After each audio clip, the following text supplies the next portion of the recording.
it very nicely, that wellness is this state of complete physical, mental and social well-being, and not merely the absence of disease and infirmary. And I think that's really what we do as people who are working in supportive care. And another way of breaking it down is a model that probably people who are working in palliative care are far more comfortable with. This is the biopsychosocial model, and how we can improve them and make an impact to help the person and the family live with the impact of illness. And this concept of person-centred care isn't new. So the Australian College of Nursing believes that the principle of person-centred care is a central tenet underpinning the delivery of nursing care and healthcare generally. And I took this from one of their statements, that is, person-centred care means treating each person as an individual, protecting a person's dignity, respecting a person's rights and preferences, and developing a therapeutic relationship between the care provider and the care recipient, which is built on mutual trust and understanding. And if I take out the word nurse from that bottom paragraph and I put in healthcare practitioner or health professional, a practitioner's ability to deliver person-centred care is determined by the attributes of that practitioner, their practice, and the care environment. And so these are all elements that we're going to touch on today throughout the journey with Harvey. And there's another guy that's has been very influential. His writings in palliative care and in my development as a practitioner is Eric Cassell, who's the writer of The Nature of Suffering, The Nature of Healing, and I had the pleasure of spending some time with just over a year and a half ago. And then he reminds us that there's only one goal, which is the well-being of the patient, and that well-being is more than just quality of life. It's a state of being that accompanies doing well in life. And so the question that I ask you to think about is, how do we accompany a person and assist them in finding and maintaining a state of wellness, and feel a sense of well-being independent of their cancer stage and diagnosis. Now, as I've shifted over from working just in palliative care to really enjoying working in supportive care and integrative oncology, I've realised that there is so much we can do from the time of diagnosis right throughout the journey for people living with cancer, including survivorship, and that being fully present and fully engaged allows us to have a therapeutic presence and be able to help people, and using the skills and the knowledge of holistic care really makes a huge difference to delivering care to any person. And I played with this model a little while ago when I gave a talk to the nurses, so I brought Harvey to us. But I thought the main components of person-centred care were respecting and looking at the person's dignity, and Harvey's going to talk to us about that, about compassion, creating a compassionate workplace, self-compassion and compassion in care, and being present and using our presence. So I met Harvey, this is Harvey, about 10 years ago now, when he was working his way through the alphabet, and he got stuck on D. And he's going to talk a little bit more about dignity in care and the ABCD of dignity. One thing that struck me when I first met Harvey Chochinov was that he spoke from a place that was quite unique. He spoke from his soul, and he spoke from his heart, and he spoke about these components of care. And really, he sold it to me, and it really impacted on the way that I continued to provide care and what kept me working in this field. But he also told us about, and he's going to talk more about this holistic approach to the whole person, and even if we just ask the one question, what do I need to know about you as a person that gives you the best possible care? So Harvey's going to talk about the patient dignity inventory. And this is just an excerpt from one of his papers from the Journal of Pain and Symptom Management when we talk about compassion, which we have to remind ourselves that compassion is a hallmark of quality care, and that patients, family members, healthcare providers, professional bodies, and leading health organisations identify compassion as a hallmark of quality care. And it's really important that we compassionate space for our patients. And we're going to talk about our own presence as therapeutic, as being the use of therapeutic presence in whole person care and in patient care. And I guess this is something that really resonates with me, and I feel that if I can just be present for my patients, that's a very significant part of the therapeutic interaction. But finally, it's near the end of the year, and we're going to really focus on a little bit of self-care throughout the day. So we're going to sprinkle it around the program, because if your compassion doesn't include yourself, it's incomplete. Jo Tui, one of the radiation oncologists, is going to talk about the work that her and some other members of this hospital and organisation are doing in working with self-care and care for the caregivers, us as caregivers. Having experienced compassion fatigue, when caring too much, it can really hurt, and we all experience it at different levels at different times. It's when caregivers focus on others without practicing self-care, destructive behaviours can surface. So compassion fatigue is also known as secondary traumatic stress, and it's a condition characterised by the gradual lessening of compassion over time. So we just can't let that happen if we want to use our therapeutic presence. And so you're going to meet Chris Dixon, who's our mindfulness meditation practitioner, and we're using mindfulness here as therapeutic intervention for our patients, but it's also very much a therapeutic intervention for the caregiver. So he'll give you a little taste of that later on in the day. You're also going to meet Marjorie Hellman, who's our yoga therapist here, who has a beautiful group of yoga therapists, all of whom are the artists exhibition.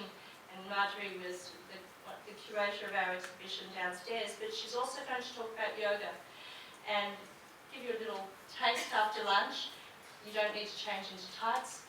About the impact of yoga, which is being studied, and there are a lot of publications in the Journal of Clinical Oncology and elsewhere, and there's a really good systematic review in the Journal of Cancer Research and Clinical Oncology that was improving vitality, reducing inflammation, improving sleep, quality of life, all these wonderful things.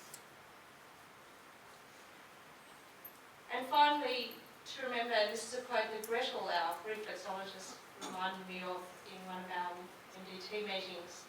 I've learned that people will forget what you said, forget what you did, but they'll never forget how you made them feel. This man made me feel pretty special. So, as we say goodbye to the wonderful Leonard Cohen, a wonderful Canadian, I'd like to welcome this wonderful. So, Harvey Chochinov. So, I'm going to read his bio. He's a distinguished professor of psychiatry at the University of Manitoba and the director of the Manitoba Palliative Care Research Unit in Cancer Care Manitoba. Don't think it would be anywhere else. His seminal publication addresses psychosocial dimensions of palliation, have helped define core competencies and standards of end-of-life care. He holds the only Canadian research chair in palliative care.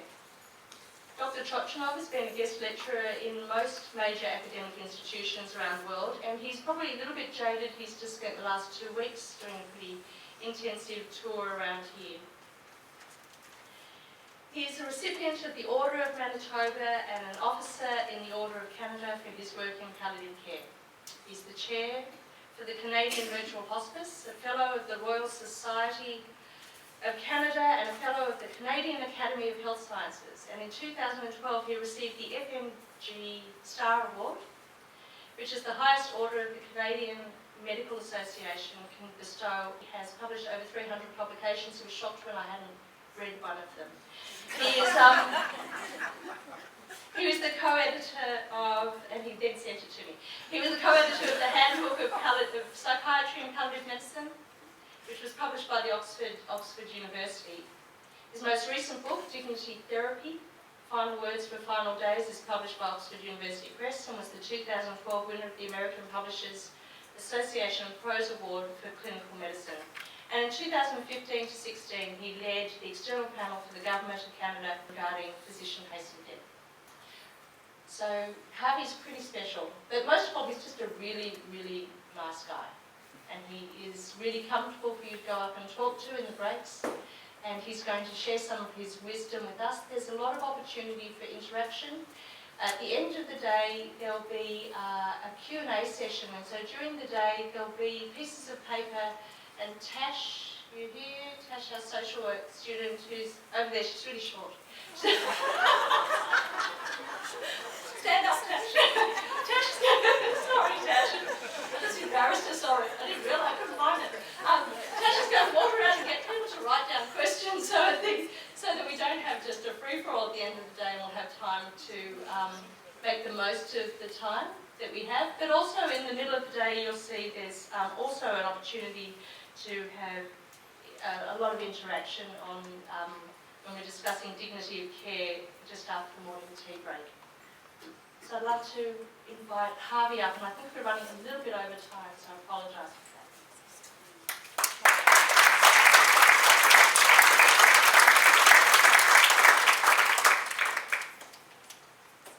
We're not drinking wine.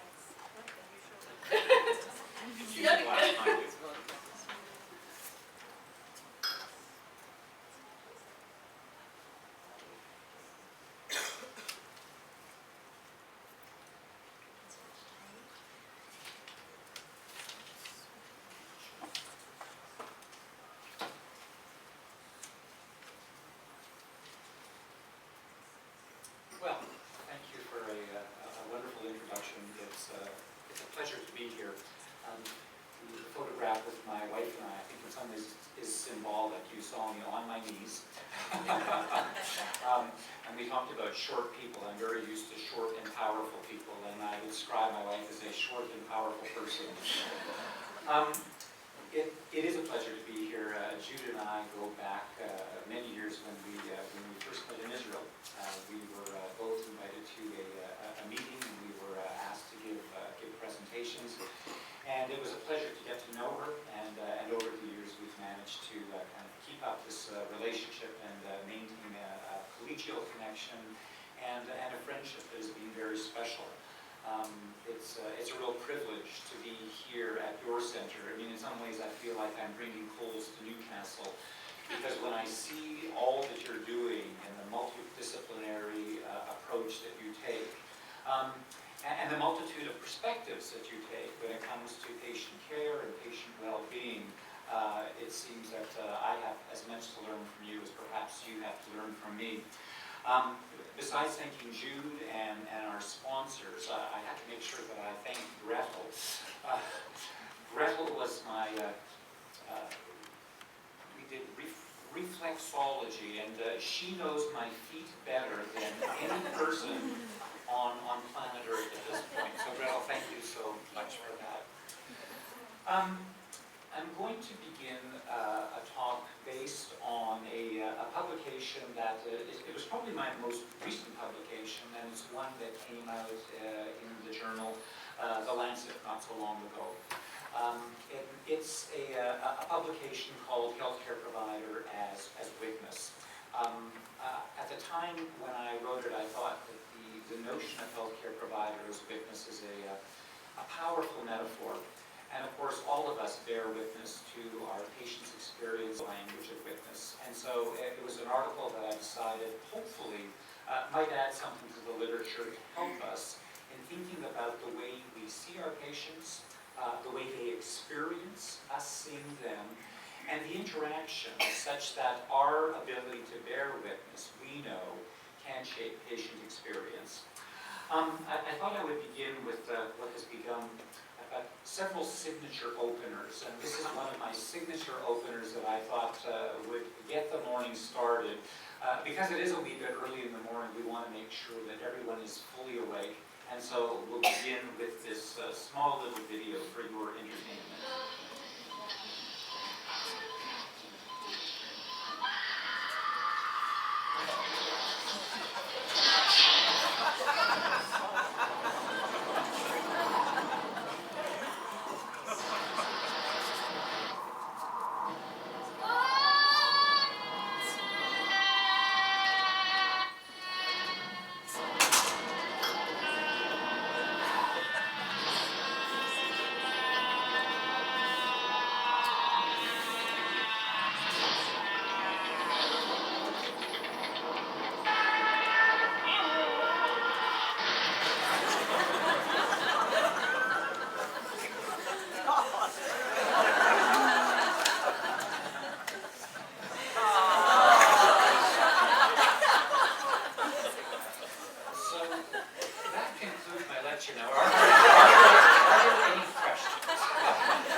why begin with something so outlandish? Well, I mean, in part, it is to make sure that everybody is fully awake. You all look awake, if not a little bit traumatized, and all on the edge of your seats. But to me, there's also there is an important message in it. And the message is that, all of us in our lives, follow a trajectory that looks somewhat like that, right? We are all born into this world. In being born into this world, I like to think of the idea that our lives take flight. And the moment our lives take flight, irrespective of how high, how far, what kind of circuitous route we happen to travel, eventually we are all destined to land. Now, that seems so trite and so banal that it's not worth saying. But in healthcare, I think we sometimes forget about timing and luck. And so the reality is that if we can begin to see ourselves, to experience ourselves as individuals who are on a life trajectory, not unlike that of our patients, it really puts us in a position to start to think about, what does it mean to be a compassionate healthcare provider? How can we relate to the experiences of our patient that aren't just based on kind of this intellectual understanding, but really on a deep, emotional, guttural understanding that, like our patients, we are vulnerable. Like our patients, we are mortal. Like our patients, our paths are unpredictable. And so it's a helpful mindset to carry with us as we move forward in this work. Maybe just, not that I'm here, this is a photograph of our Canadian Museum of Human Rights. It's a magnificent structure, and the importance of showing it to you is that the mandate of the Museum of Human Rights is really to try and change the way that people who come into the museum experience others, the way that they experience and the way that they understand how bearing false witness, across time and across history, has resulted in just so many atrocities and so many tragedies, prejudicial behavior, the whole idea of designating and seeing people as other, and the terrible consequences that that has. If you go inside of the museum, and if ever in Winnipeg, I will happily play your host, you see that on one of the walls from the Declaration of Human Rights, all human beings are born free and equal in dignity and in rights. And so the term dignity, although as Jude said, it's something that I have been chasing and following up for many, many years. Issues of dignity resonate in a global sense, and they resonate in a way to help us understand the way we need to approach our fellow man, our fellow woman. If you think about the notion even of prejudice and prejudicial behavior, prejudice based on the Latin to prejudge, to judge without seeing, to judge without knowing. And so if we think about the consequences of judging without knowing, how does that resonate when it comes to the way we are at the bedside? What happens in the presence of an individual who we may not know or may not know well, and make assumptions based on certain biases, based on certain assumptions that may have little basis in reality, other than the fact that they're shaped by our own individual perceptions. Now, to underscore this point about witnessing, I'd like to read a small passage from a colleague of mine, and some of you may have known Dr. Stuart Farber. Stuart was a palliative care physician. Is anybody familiar with Stuart? He was at the University of Washington. I see one hand go up. During the course of Stuart approaching the end of life, and he died sadly a young man, but during the course of approaching the end of life, he spent some time reflecting on what that experience was like. What shaped good care for Stuart Farber? What were the things that were valuable? And where were the areas of interaction with healthcare that he found more difficult, in fact, that he found more abrasive? abrasive.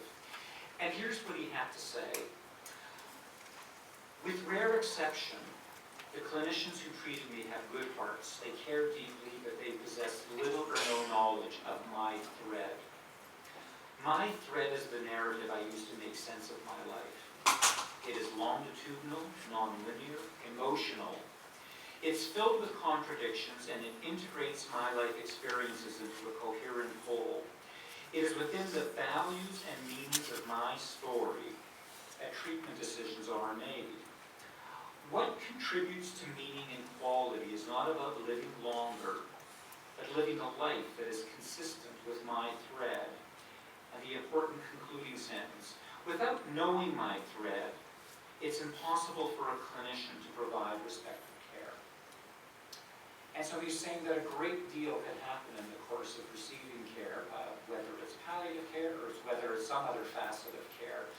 But in the absence of knowing what he used metaphorically as my thread, the essence of who I am, there is something so profound that is missing from the dialogue that even in the presence of appropriate care, appropriate medication management, appropriate attendance to symptoms, and so on, in the absence of knowing my thread, the acknowledgement of those four facets of who I am as a human being, respectful care cannot happen.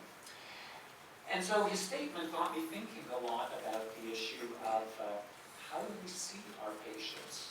You know, Stewart is saying, I need to be seen, I need to be experienced in a particular way. And this is where I started thinking about the whole idea of being a witness. He is asking us to see him in a particular fashion, right? To see him in a total way that is inclusive not only of the ailment he has, but the thread, the personhood that essentially defines who he is as an individual. And so I began to do some investigation and started to think about, well, what does it mean to be a witness? And of course, in colloquial terms, in normal parlance, to be a witness is to see other, hopefully to see objectively, to see totally and in the entirety of who that individual is. But when you start to look at the early Christian use for the word witness, you see that it implicates the word martyr, which rather took me aback. So there seems to be an implication between the idea of being a healthcare witness and this notion of being a martyr. Of course, a martyr is someone who suffers. So the idea of being a witness, it would suggest, in terms of the etymology, is associated with certain risks that we take. You know, to put ourselves in a position of seeing, of fully seeing, can implicate an element of suffering, or it can implicate an element of an emotional investment, of emotional connectedness that isn't always easy, can be profoundly rewarding, but also, and all of us in this room know it, can also at times be challenging. If you look at the literature, and I began to look at this notion of suffering and martyr, and came across the fact that the proto-martyr in Christianity was St. Stephen's. And eventually St. Stephen's was stoned to death, and you see he is surrounded by stones, and he was stoned to death because of the testimony that he brought forward, and that was the testimony of the Christian gospel. So this witnessing business isn't easy. You know, it implicates certain things that pull upon things that are going to perhaps be difficult in the course of our carrying out the role of witness. Now, of course, the other area in which the role of witness and suffering is implicated, as Jude pointed out, was in this whole area of compassion. So to be a compassionate witness is to understand the suffering of another and the wish to respond to it. So when we come to the bedside of our patients, we of course are seeing people through a certain lens, through a certain filter. We all come to this work with certain assumptions, certain biases. I don't say that in any kind of an accusatory way.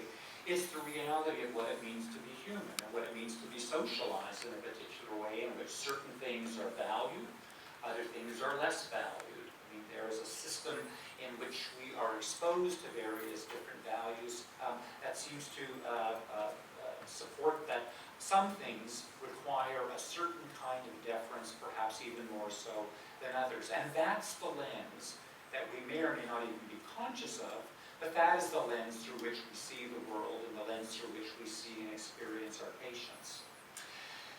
Now, the reality, of course, is that we make certain assumptions, and on the basis of assumptions, we come to certain conclusions. So we walk into the room of a patient, we see what's happening, and on the basis of those assumptions, we come to conclusions about who they are and what their suffering is about, and perhaps what might be in their best interests. And of course, the skill of the therapists in this room are to test those assumptions. The reason that mindfulness medicine has become so profoundly important is to say that we need to stop at a moment in time and start to think about what we're seeing and how what we're seeing is experienced through the filter of who we are as human beings. And of course, the lovely thing about this photograph is that on first glance, we have a sense of what's going on.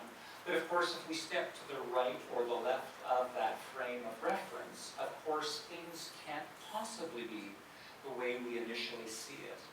And to be a mindful clinician, to use mindfulness in the course of the work that we do, we need to step both to the right and the left of the frame of reference that we initially assume is the appropriate one, so that we can find out about the reality of our patient and the culture of their family and how they see the world, and in turn how they want us to see the world. Now, when you think about the traditional model of palliative care, of course I think most people are familiar with this particular schematic, and that is that over time, and as cure becomes less viable and less available, curative options are eventually replaced by and eventually segue to more of a palliative approach. An approach that values quality of life, this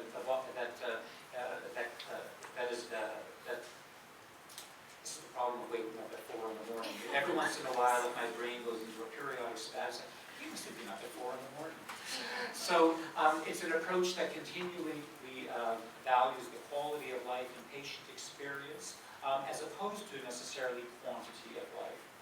So a number of years ago, we actually looked at this model and began to come to the realization that in some ways the playing field is not always even, and that everyone is differently situated within the social determinants of health. That some people have opportunities that others don't. And the more that people are marginalized, the more that they are made to feel vulnerable, the less access they have to a full range of interventions that might otherwise be available. So for somebody who may be living with mental illness, for somebody who may be living with chronic disability, for somebody who may be incarcerated, the availability of things that can help mitigate their suffering become narrower and narrower.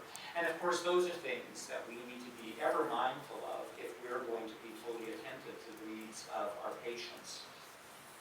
Now, on the basis of assumptions, sometimes we even find ourselves using language that betrays a certain kind of assumption that might actually speak to the way in which we experience others. So, by way of example, a number of years ago, and we were doing some studies looking at issues of vulnerability amongst patients with disabilities, with chronic lifelong disabilities. One of the people that I had the opportunity of working with was a gentleman who was named Jim Durson, who is a very eminent disability rights advocate in Canada. And he had and described himself as having had post-polio syndrome. So from his late teens, early 20s, he had been a wheelchair user. And on one occasion, we were talking about planning out some studies. We were again examining issues of how can we deliver palliative care best for people who are living with lifelong disabilities. And I mistakenly or inadvertently used the term wheelchair bound to say that Jim was wheelchair bound. It was the closest I ever saw Jim nearly jump out of his wheelchair in response, because what Jim was saying is that the language is based on certain assumptions of his suffering. That by using the language of wheelchair bound, I am saying that I see you in a particular way that defines you on the basis of being in a wheelchair. Jim, by the way, is an extraordinary gentleman, and he wears African moons. And I remember, this is one thing, Jim, it's clear that you and I don't go to the same tailor. So what's the story? So help me understand the look, if you will. And so, because in fact, at one time he told me that, he had been in the washroom one day, and there was a little boy with his father in the washroom, and the little boy pointed to him and said, "Dad, it's Santa Claus." And so what Jim pointed out is, there was an existential rationale for what he was doing, and there was a very practical rationale. The practical rationale is that when you have limited mobility, putting your hands through shirt sleeves and pant legs is particularly cumbersome. And so to pull an African moon over that were, absolutely outlandish and flowery, it has an element of convenience. But the second thing about it is that it draws the eye of the observer to something other than the fact that Jim is the guy in the wheelchair. It creates, it shapes perception. And in a very methodical way, in a very strategic way, Jim was saying that was his mandate. His attempt was to try and change perception. So that was the existential rationale for what he was doing. Now, going back to the issue of Stuart Farber and the notion of witness, and again, I think you have a copy of the article, so it's something that it's available on open access, and it's certainly something that you can use for teaching purposes. If the likes of a person like Stuart Farber is having difficulty in making his thread known, it really begs the question. I mean, this is a man who is incredibly well placed within the social determinants of health. He's a physician, he knows the system, he knows how to get things done, he understands medicine, he understands what needs to happen in order to facilitate the best care possible. And yet, the likes of Stuart Farber is saying, I am struggling to have my thread known. It reminds me of there was a medical oncologist, a very esteemed individual in our healthcare organization, and he was going through a cancer illness himself. And one day when he was talking about his, and reflecting on his experience, he said, there were days that I wanted to put up a sign on the back of my bedpost, and the sign would read PIP,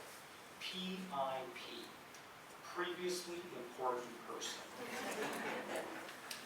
So, having one's thread known, being acknowledged, not having patienthood somehow eclipse personhood is challenging, and if, as I said, for the likes of a Stuart Farber, it's challenging, what happens when somebody is less well placed in social determinants of health?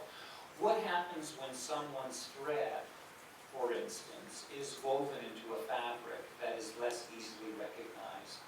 What if that fabric is torn and tattered in ways that are less recognizable, less familiar to the individual who is at the bedside and observing?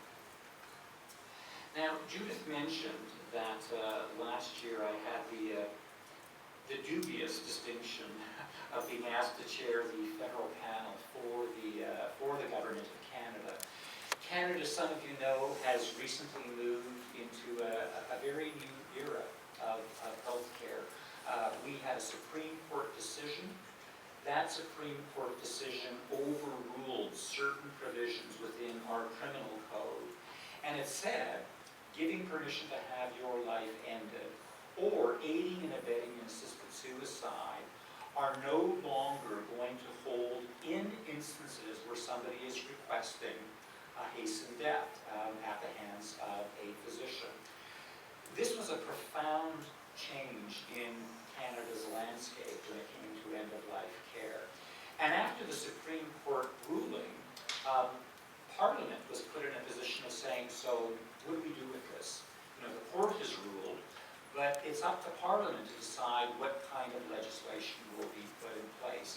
And that's where I was called upon to chair a federal panel. We went around the country. Last night at Swinburne University, I gave the Chancellor's lecture talking about the experience of having led that external panel for the federal government and walked people through the various different machinations, and we'd be happy to address those further today if there are questions. This was our panel, and you can see that it includes a gentleman, Benoit Peltier, there's an executive director, but the woman in the center is somebody that I want to draw your attention to, and her name is Catherine Frizzy. For those of you who've not heard the name, and in Canada she certainly, I imagine, would be far better known than in Australia, but her work and her writing is worth looking up. She's the former Chief Commissioner of the Ontario Human Rights Commission. Found disability on the basis of spinal muscular atrophy type 2. So her mobility is extremely limited, her dexterity is extremely limited, and the mental gymnastics that she is capable of doing are as stunning and as awesome as anything I've ever encountered, and was a privilege to work. She wrote about this notion, this idea of what does it mean to bear false witness, and what are the hazards of being in the presence of a false witness. And so here's what Catherine had to say.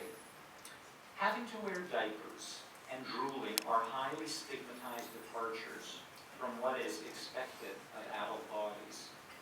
Those of us who deviate from these norms experience deeply destigmatized accounts are embedded in our discourse and social policy, the more deeply virulent social prejudice takes hold within our culture. And she goes on to say, and this is particularly poignant, what assurance can we offer that the physician who treats these adults at end of life will not stand at their bedside with horror or revulsion in his heart? And Catherine, like many people that you might have spoken to who live in the disability community and who experience chronic disability, will talk about the fact that they are oftentimes seen and historically have been seen within the system of healthcare as having a quality of life that is defined on the basis of suffering, that is defined on the basis of a perceived suffering, and for that reason, oftentimes have to fight very hard to make themselves heard, to make their voices known.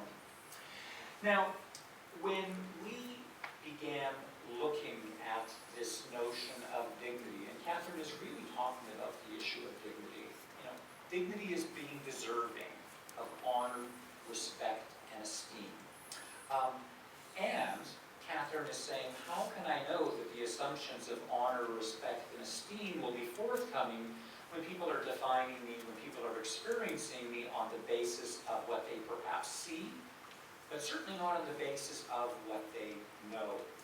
So in some of our early studies, when we began to look at differentiating people whose dignity was intact versus those whose dignity was broken or fractured or undermined, what did we in fact discover? Well, we discovered that the lack of dignity or the experience of a paucity of dignity is intimately connected to the wish to carry on living. So when we divided up our cohort of patients between those whose dignity was intact and those whose dignity was fractured or undermined, we in fact found that people who said they no longer had dignity, in fact, were saying, I have a high desire for death. I've lost my will to live. And they're experiencing a constellation of psychological symptoms that undermine their quality of life and change their sort of lends empirical validity to what we see happening in many of the jurisdictions that have death hastening legislation, because perhaps there is this common pathway. Loss of dignity has been cited in almost every jurisdiction with death hastening legislation. The idea that I lose my dignity, ergo, I lose my will to live. I have a heightened desire to die, consequently, request for a hastened death. Now, one of the most interesting findings, and for me this was really an epiphany, if you will. I know there are a few researchers here in the audience, perhaps. Number crunching is the world we live in, and show us the t-value and show us the regression model, and we're feeling kind of chucked about that. I mean, we're feeling quite satisfied that we have revealed truth in a way that is objective and hopefully replicable. When we did our studies on trying to understand the notion of dignity, and I showed you, and we'll be showing you later on even more details of those studies, the thing that turned out to be most predictive of whether or not dignity was held intact versus not, about see my thread. It goes back to Catherine Frazee saying, see me, don't see my disability. It goes back to Jim Dirksen saying, I am not wheelchair bound. He went on to say, by the way, I'm not wheelchair bound. I am wheelchair liberated. And he also told me on that same occasion, I think I forgot to mention, he told me that I was a TAB, T-A-B, temporarily able-bodied.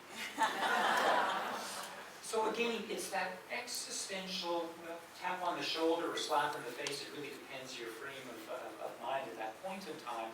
But again, it harkens back to that initial video that we are all in a pathway that includes vulnerability, that includes disability, that includes dependency and loss of autonomy, and ultimately, that includes mortality. So we discovered that the most ardent predictor of whether or not dignity is intact versus undermined is this perception of how people are seen. And years after the fact, I discovered this wonderful etching by the graphic artist M.C. Escher. And what's glorious about this, and they say, a picture is worth 1,000 words. Well, Escher, I think, managed to capture this in one etching. It took me about 15 or 20 years to do a series of studies to come up with the numbers to say, the most ardent predictor of dignity in regression models seems to be this perception of appearance. What Escher is saying in this self-portrait, and I would call it a reflection, I would call it a witness, a healthcare provider witness. And I also, years before, wrote an article called Dignity in the Eye of the Beholder. If in the presence of a healthcare provider, the only thing that the patient experiences reflected in your eye is a problem checklist, if the only thing they see is a differential diagnosis, if the only thing they see are the things that have been tried and the possible remedies that might be tried in the future, it's very easy to see how patients can feel reduced to the ailment that brought them to your attention. And the great irony is, although we spend the entirety of our careers trying to learn to look after patients, nobody wants to be a patient exclusively, because patient is a generic term. We want to be a patient, but at the same time, we want that acknowledgement of personhood. And so what do we see as affirming of the totality of who Escher was? We see him in his apartment. We see him surrounded by his books, by his photographs, by his paintings. And so the ability to offer a reflection that provides this kind of affirmation, I would suggest to you, is the ability to offer care that is going to be affirming of patient's sense of dignity. Let me deviate for a moment to make a mention of this brief and relatively painless. Okay, so it'll go quickly, but I'm hoping that there's some elements of insight that might provide you with some kernels of wisdom that you can again take from this talk and into bedside care. So Freud wrote about a phenomenon that he called das Unheimlich. And das Unheimlich refers to things that are uncannily familiar. So there's a familiar quality to something that isn't quite right. And it's that not quite right quality that can create a certain element of cognitive dissonance. So that's the concept of das Unheimlich. What does that have to do with patient care? Well, there was a professor of robotics in Japan, Professor Mori, who was developing robots in the early days and finding that the more human-like the robot could be created, the more positive the emotional reaction of the human observer to the robot. So as long as what you're observing increasingly has human-like qualities, the response on the part of the human who's responding to the robot is this increasingly kind of warm connection, a human-like connection. But then something uncanny happens, and Mori actually called this the uncanny valley. And that is, there seems to be a period of time in which you can't quite tell if what you're looking at is human or not human.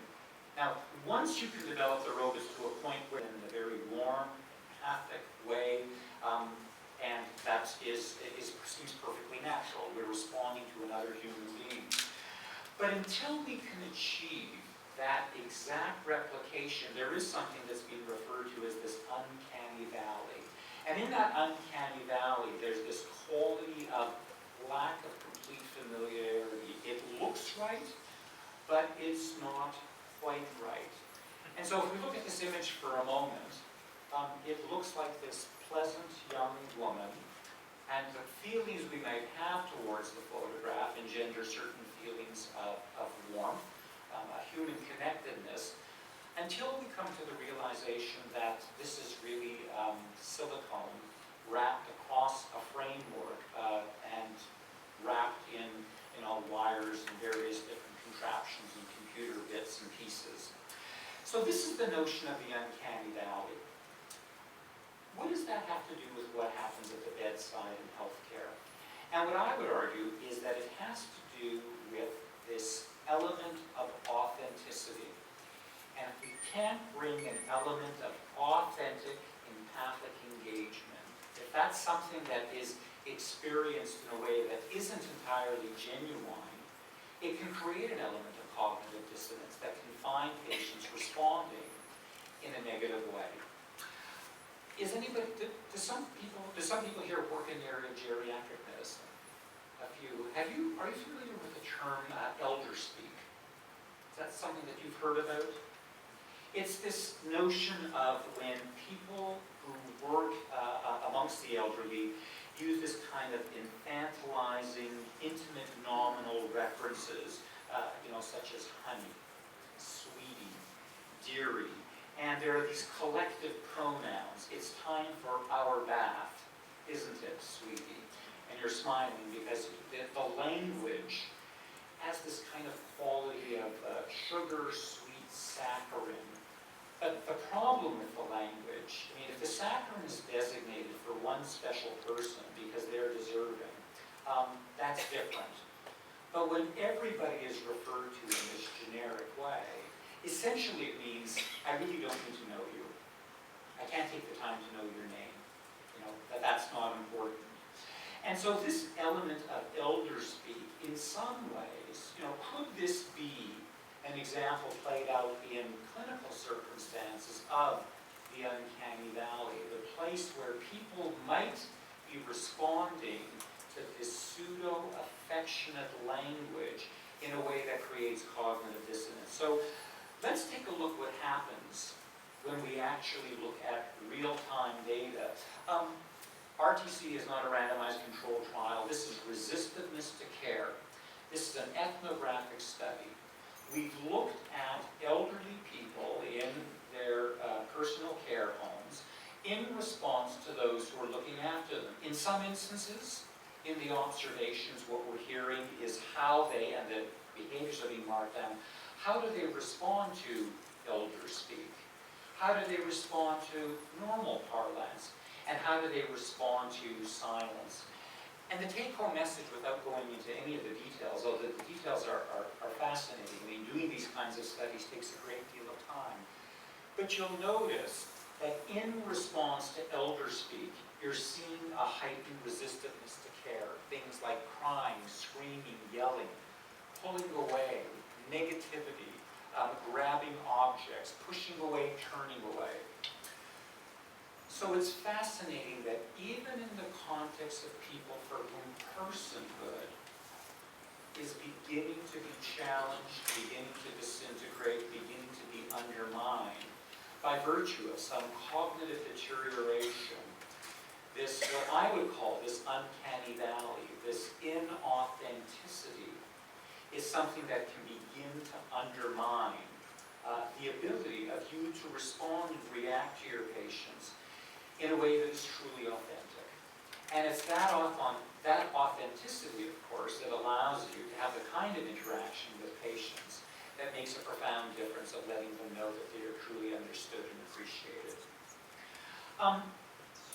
One other interesting little study, and then we'll move on to just a few more things before we conclude and have time for questions and answers.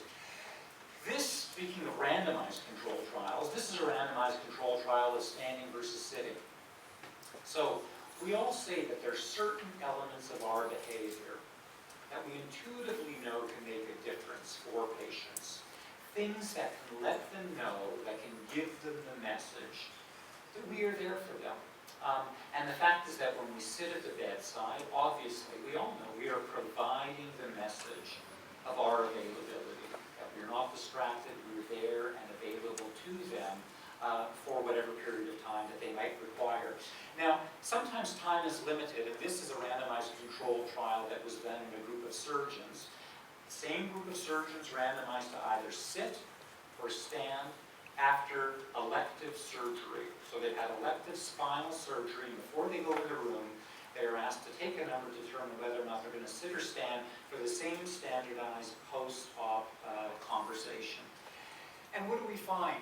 Well, in the sitting circumstance, the amount of time that is spent with the patient was timed at 1 minute and 4 seconds. The perception was that it was about 5 times longer. So the perception was that the individual was there for about 5 minutes. In the standing circumstance, actually, the amount of time that was spent was slightly longer, 1 minute and 28 seconds, but the perception was that it was significantly shorter a time that they were with that individual compared to the sitting scenario. And the real important take-home message is that in 95% of instances, just by virtue of something as simple as sitting, in 95% of instances, the patient reported that they were heard. What they needed to get across was imparted. Their needs were met, as opposed to 40% of instances in the sitting scenario where they felt that their needs were not met. I would say that many of these qualities that we're talking about, the ability to be a witness within the context of healthcare, really is the differentiation between, and I've written about this and published on this notion of healthcare versus the notion of health caring. Health care, of course, is the system that we work in that is largely based on things like cognition and the delivery of cognitively based information, technique, procedures, and the like. But in the presence of health caring, this notion of being an authentic, present witness, what are the sorts of things that we find? Well, first of all, elements like the tone of care, the tonality that we convey by virtue of our presence, our way of being with others. We know that this has implications when it comes to patient satisfaction and family satisfaction. We also know that health caring is what I would call a gateway to disclosure. People are much more likely to be saying what it is they feel they need, what would be in their best interest in the presence of health caring, as opposed to there being dissonance between what we think patients might want versus what patients say they indeed need. And of course, when you can eliminate that dissonance, you're in a position where, in fact, you can mitigate the likelihood of complaints, decreased reputational risk, the decreased litigation. And of course, and in some ways it perhaps may seem ironic, but the other thing is that we can start to mitigate issues around professional burnout. Because we start to experience burnout when we are removed from the pathos, from the emotion of what's happening in the clinical scenario. I mean, people do that for a variety of reasons, sometimes in a seemingly protective way, but at the same time, while they become more technically preoccupied, start to lose sight of the things that brought them into this, start to lose sight of what really matters to them and what matters to their patients. Let me end with a study that in some ways tried to pull this all together to say, how can we fundamentally, in a very simple way, put personhood on our clinical radar? So this was perhaps a rather peculiar or odd study. It's not something that seemingly lends itself well to study, but yet we thought, quintessentially, to ask somebody what we need to know about them as a person, to take the best care of them possible. It's a way of ensuring that whatever else we know about them that may be contained on their chart, can we start to elicit things that put personhood on our clinical radar? So we did a study where we, in fact, engaged patients on the palliative care ward. We had a brief conversation of 5 to 10 minutes where we asked the patient, what do we need? We know lots about you from your chart. We know many of the things that ail you. But what would we need to know about you as a person to take the best care of you possible? That conversation yields about a 5 to 10 minute conversation. We go off and we summarize that into a paragraph or two. And then we come back to the bedside of the patient to do 3 things: to read it, to validate that what we've heard, in fact, is true, and then the litmus test. Is this something that you would want on your chart? Because after all, if this is the lens through which you would want to be seen, the expectation is that you would want this on your chart. Sharing just one example, this is a First Nations woman, and this is a brief excerpt that was taken from her patient dignity question response. And she says that because of the residential school, so these are Aboriginal youth who were taken away from their home, a tragic period in Canadian history where they tried to take away culture and they tried to take away language. And because of the residential school, she always had a hard time trusting people. She in fact moved 82 times so as not let anyone get too close to her. Well, this has gotten better over time. She struggled with being able to support people. She wants to, but it's hard for her. She sometimes worries that she won't be told the whole truth, or that people will see her as not being deserving of the whole truth. I remember her telling me that she's afraid of people in white coats. And when you think about the subtext, when you walk into the room with a white coat, and without knowing what Stuart Farber would describe as the thread, just how in the dark we can be in the absence of knowing this person's thread. She appreciates people being friendly towards her, but is frightened of authority figures. Authority scares me, but I'm not as bad as I used to be. So because of time, let me just skip forward to say that we had about 120 patients and families. It was interesting when we did a comparison between the way in which patients, whether our patients disclosed this information or whether families disclosed this information, the effect on the healthcare provider was identical.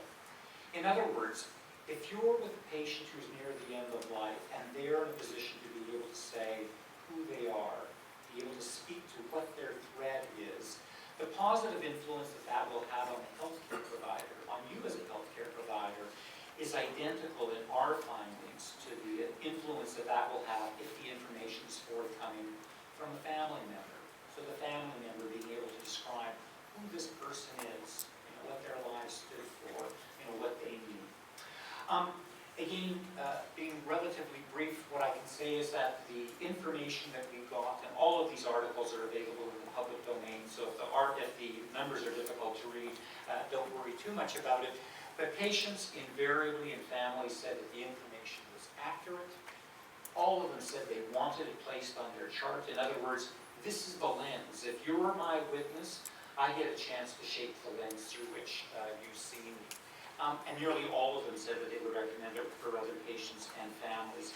Healthcare providers were almost equally as favorable. In 90% of instances, they learned something that they didn't previously know. And anywhere from 45 to 65%. And again, bearing in mind that this took place in palliative care, these are quite profound findings. The fact that even with a short intervention, allowing people to read something about the thread of that individual changes their sense of connectedness, their sense of empathy, the fact is that they now are experiencing patient as person. Again, because of time, everybody's still... We won't have questions. We'll have a few more minutes, and I understand the tea is going to be kept plugged in, and it'll be hot for all of us. There'll be no worries about hot tea. Lately, we've also been working with another idea, and it's a way of, again, trying to place personhood on our radar. We've done a qualitative analysis of the findings from the patient dignity question, and on the basis of that, developed what we hope will be a self-administered instrument, an instrument that people might be able to fill out at their convenience, over and above the psychosocial history that might be obtained, and the instrument we call TIME, which is an acronym for This Is Me. And the sorts of things we can ask about, what do we know about you as a person? Are there important relationships that we would know about? Accomplishments, values, are there particular qualities or characteristics? Specific beliefs, religious, spiritual, worries or concerns, responsibilities, obligations, things that we ought to know about you that might influence how we provide you care, and anything else. So, pulling this together, what can we say about this whole notion of healthcare provider as witness? Well, first off, we can say that it's important to know your patient as a person. And again, I feel a little bit like I'm bringing coals to Newcastle. The essence of this place, when I hear Judith describe the kind of work you're doing, is to make sure that personhood is always on the radar. How do we do that? Well, we make sure that we inquire about their thread, whether it's by way of the patient dignity question, whether it's by way of narrative. Knowing their thread becomes an important part of the work that we need to engage in. This yields the possibility of a real, authentic human connection. It makes their story, in some ways, resonate with our own story. There's this kind of sense of collective humanity. And this is where the ideas of compassion, you can only be compassionate if you can understand others and yourself as vulnerable. And through that identification, of course, we do make ourselves vulnerable in particular ways. But that vulnerability, of course, comes with rewards. And those rewards, of course, are usually what has drawn us into the work. And it's those kind of rewards that keep us in the work. So I think with that, I will stop and open up the floor for questions and comments and reflections before we move into tea. Thank you so much.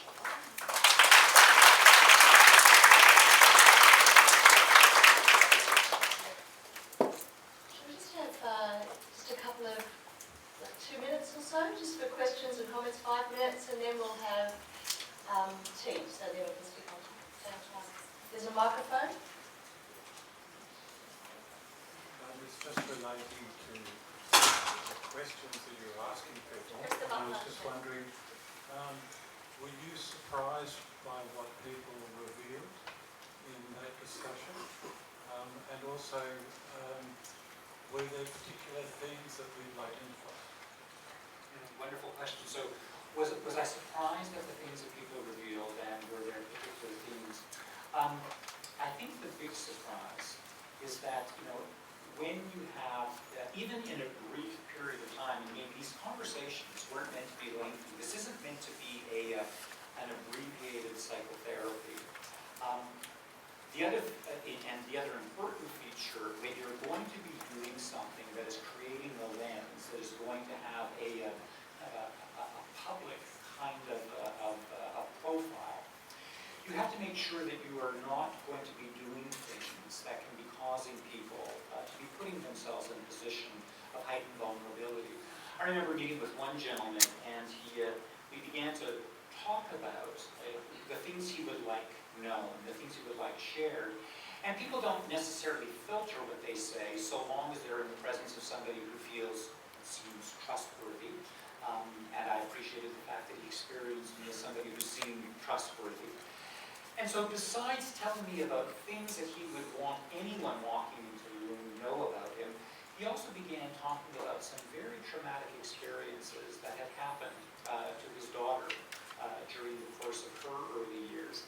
And the fact that she had been quite severely traumatized in ways that were really painful and ugly. And what I was able to say to him, and we were of course able to talk about that, but certainly the reminder is saying, so is this the kind of information that is meant to be omni-available? Is this the kind of information that you would want all persons to know? And of course he was very quickly able to separate out what is the public information that shapes the way I would want people to know me, versus what is the private information that I might share with a rabbi or a priest or a shrink. So just how forthcoming people were, and in such an abbreviated way, was a surprise. You know, the exemplar that I shared with you with this First Nations woman, this is a brief conversation, and yet it describes such a core element of who she is. Even the fact that she says that, you know, people in white coats frighten me. Again, it suggests just how vulnerable she becomes in a context where people really don't know that. There was another woman that I recall that we saw who said, you know, I'm putting on a front, I'm trying to put up a brave face because I don't want people to know how frightened I am of dying. And I don't want people to know how confused I am. It was sort of a reversal of this elder speak. So she would call everyone honey and sweetie and dearie because she really could hang on to others. And what she said is that she was working very hard at trying to maintain that front. And she just wished that she could relinquish it or let it go. The last exemplar that comes to mind, and again there are well over 100 now, but the last exemplar that comes to mind, and again it's a brief encounter. It was a woman who was dying. She was quite a religious woman, had never married. And I remember her saying in the course of responding to the questions that she was mortified at the possibility that she could no longer control her own modesty. That somehow, you know, with gowning and so on and blankets, that somehow people would be cavalier. And this just tormented her. She just found this unconscionable. And to be able to say to her, we would never be cavalier, but the fact that you've told us, you know, the fact that you've put it on our radar now ensures us that we can tell you that we will never take that for granted and we will never be cavalier in how we approach that. As far as major themes and predominant themes, it really spans a spectrum. Some things are really quite banal and ordinary. You need to know that I'm deaf in this ear, so if you're going to talk to me, you better talk to me on this side. But the other theme, I think, really spoke to the notion of personhood. There is this need amongst many people to provide others just a reminder of not even necessarily who they still think they are, but to provide them some insights around the person they once were. So we heard many stories about people, you know, who worked in healthcare, somebody who being a lawyer, somebody who being a farmer, you know, somebody who has many grandchildren. It's a way of being able to say the word patient is generic. And while I understand that the word patient, you know, has to be a generic term, I am not generic. So I think that if there was a profound theme, it was the idea that I need to be seen. And in being seen, I can be appreciated as a whole person. How wonderful. What a wonderful start to the day. Let's have morning tea. So the Teva guys have set up a beautiful morning tea on the balcony just outside. We're going to come back in about 20 minutes, and so don't wander away too far. Thank you very much. How beautiful was this?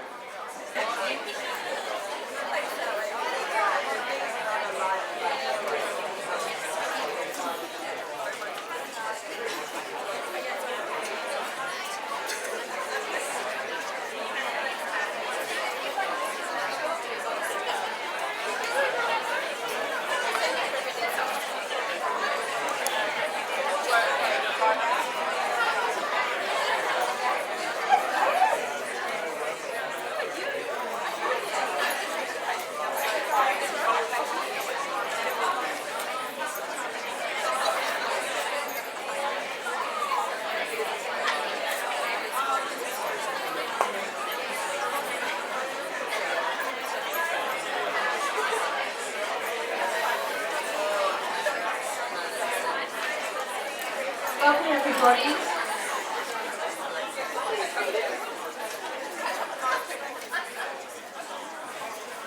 Great.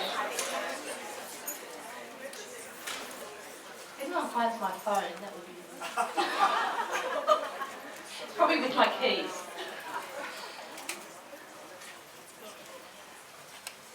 I'm going to introduce Chris Dixon, who is our mindfulness meditation teacher, just to help us all settle.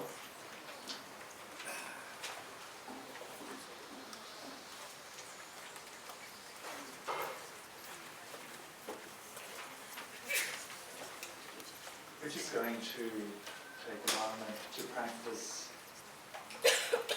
some dignity for ourselves in this short exercise, just for 5 minutes. Caring for our bodies, caring for our minds. And we're just going to do that very simply by sitting upright in our chairs with our spines erect.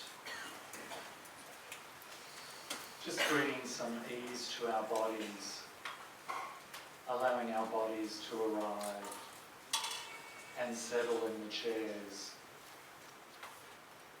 And perhaps moving our feet to a comfortable position so that they're firmly planted on the floor, so that we feel at ease, alert. And if it feels right to you, you can just gently close your eyes. And we're just going to move from doing mode to being mode. Just allowing ourselves to be.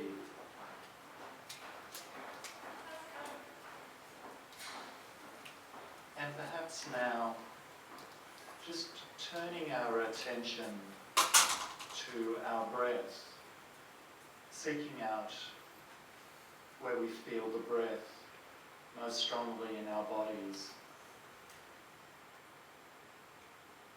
Exploring. It could be in our abdomen. It could be at the tip of our nose. It could be in our chest. Or we might even sense the breath outside of our bodies. Wherever you feel the breath most strongly, most vividly, just turning your attention to that.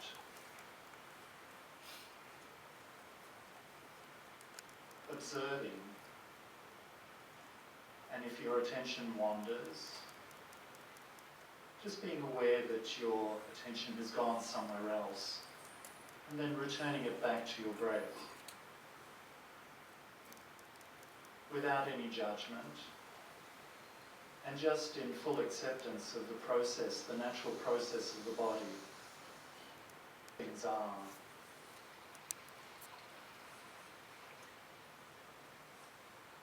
As you tune your attention to the breath, you might notice the inhalation, a pause, and then the exhalation. Just tracing the breath, all the pause of the breath.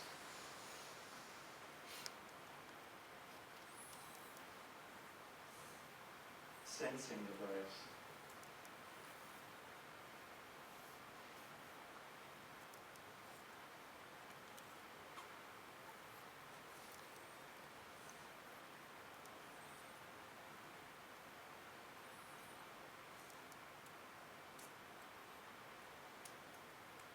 our attention wanders, just being aware of that, being aware of any judgments,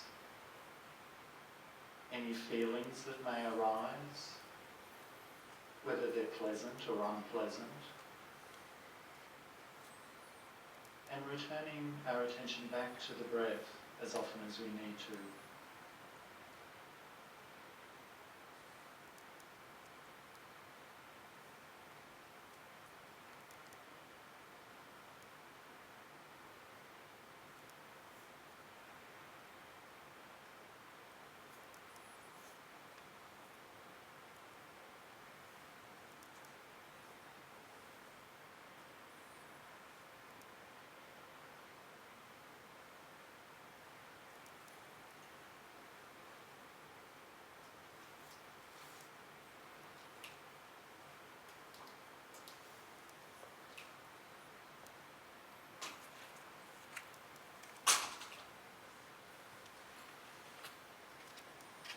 Noticing how our attention is taken away by sounds, by thoughts, perhaps by other sensations in the body.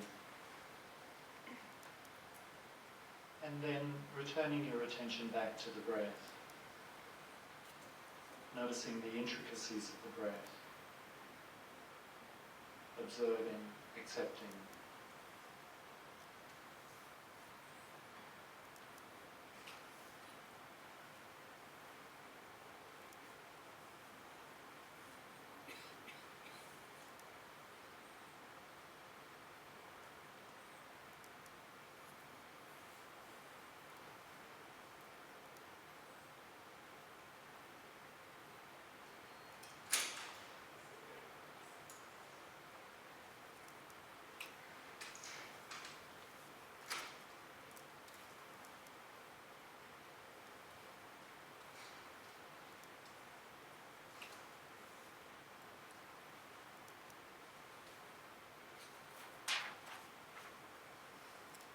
Now, as we bring this short mindfulness exercise to a close, just bringing our attention to our fingers and our toes and gently moving them, bringing awareness back to the body,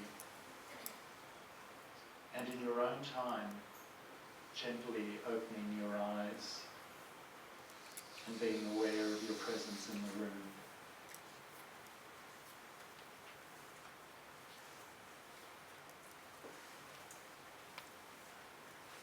Chris.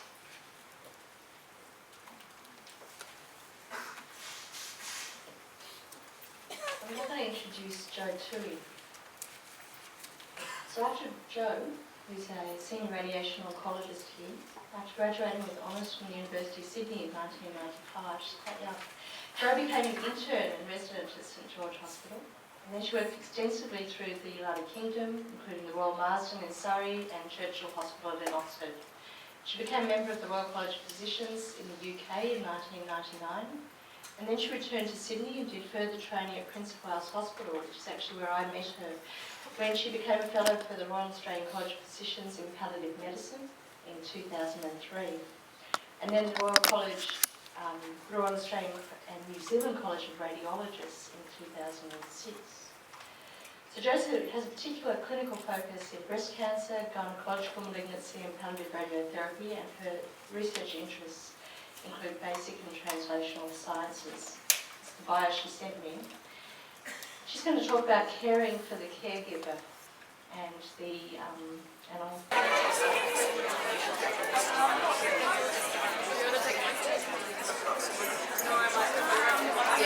Oh yeah, that's true.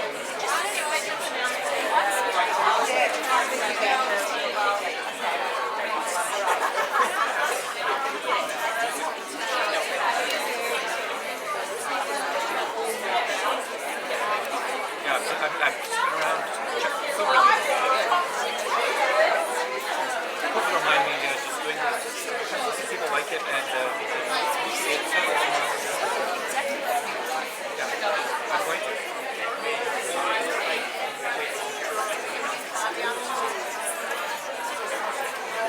Should I start?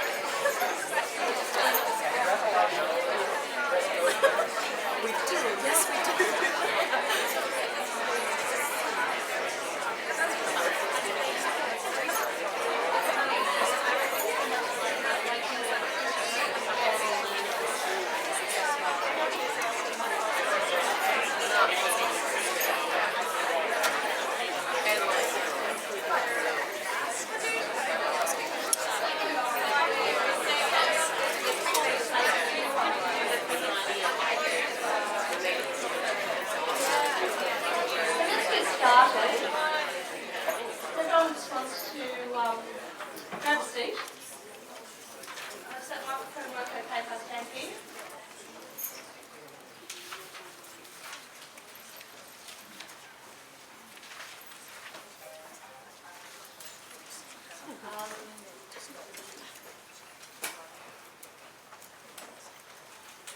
Well, I'd like to welcome, my name's Judith Lacey and I'm hosting today's beautiful workshop. I'm so excited that everybody's here.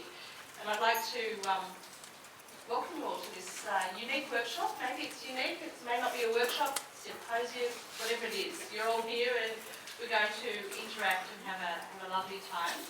I'd like to start by acknowledging the Gadigal people, the Gadigal of the Eora Nation, who are the traditional custodians of this land, and pay my respects and our respects to the elders, both past and present. So before we start, there's a bit of housekeeping. Firstly, I would like to thank the organising committee who helps us put this together. Joan Ryan, Catherine Lambert, the Director of Nursing, and Fran Orr, who was our psychiatrist here, who's now on long service leave and having too much fun, apparently. My integrative oncology team here at Lifehouse, who will also be providing, if you sign up quickly, some brief 10-minute oncology massage and reflexology sessions for people in the breaks. So they're just sitting over here and they'll sign you up. And I'd really like to thank the Teva team, because Teva has, when I asked Teva to sponsor this event today, they responded very enthusiastically and they gave us funding to make this such an affordable and wonderful opportunity for everybody. And then they just went above and beyond, and they produced this beautiful program, and so we've got a beautiful morning tea and afternoon tea and lunch all provided by About Life, which they've organised. Palliative Care New South Wales have then sponsored drinks at the end of the day, so you can hang around and chat to each other and chat to Harvey. And so I'd just like to, rather than give a talk about pain, because I didn't need to do that, I would like to just tell you a little bit about this company, which is new to Australia and very supportive of palliative care. They supported the palliative care workshop at COSA recently, and they're supporting this today.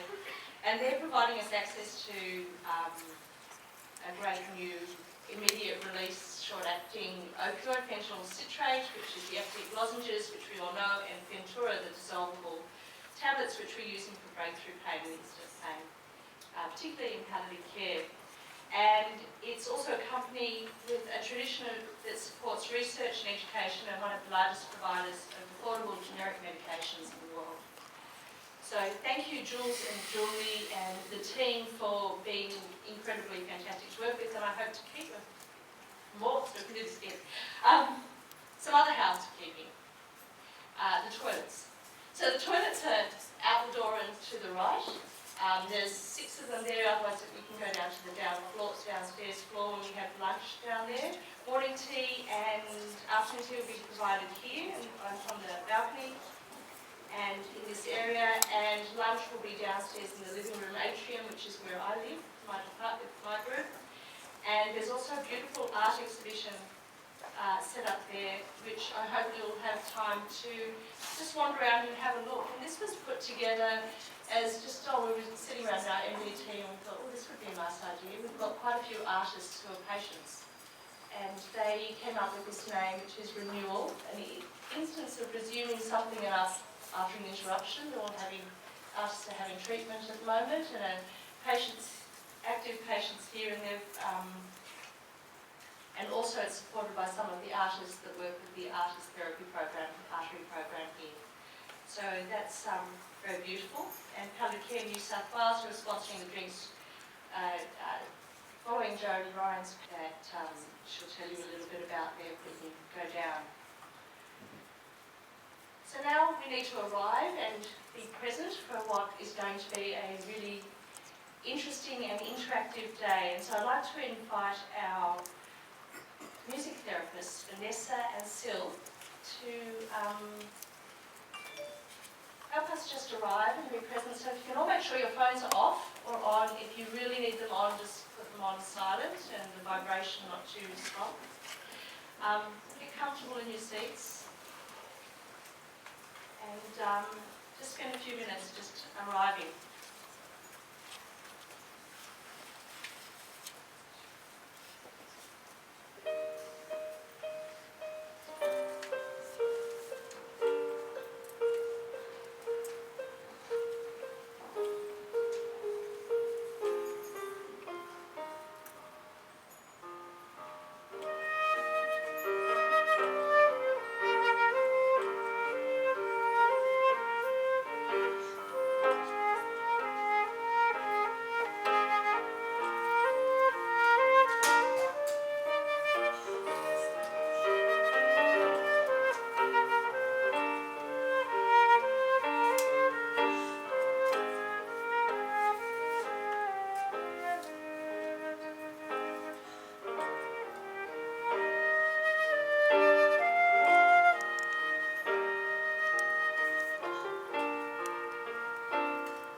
A little bit late in the program, so